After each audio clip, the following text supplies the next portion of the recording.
After I told George, okay, let's go, then me and George drove both of our vehicles from the back towards the front onto the road.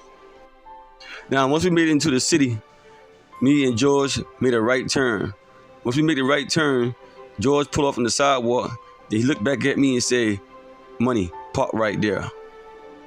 Then I lift my hand up and I say, "Okay." Then both of us got our vehicles.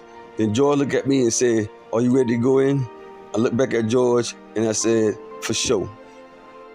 And once we got up in the Verizon phone store, we saw all the phones sitting out in front of us.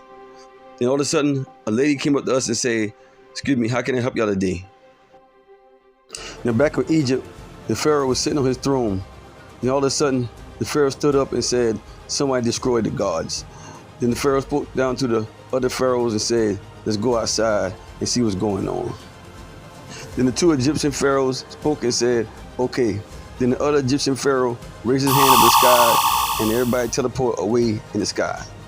Now after the god of destruction destroyed the two golden gods, he raised his hand and said, "Now it's time to go destroy the other three pharaohs." Then all of a sudden, a bright light showed up behind the god of destruction and the three pharaohs appear. And the pharaoh in the middle stepped forward and said, "Now it's time to put you back in your prison." Then the god of destruction talked back to the pharaohs and said, "Y'all will try."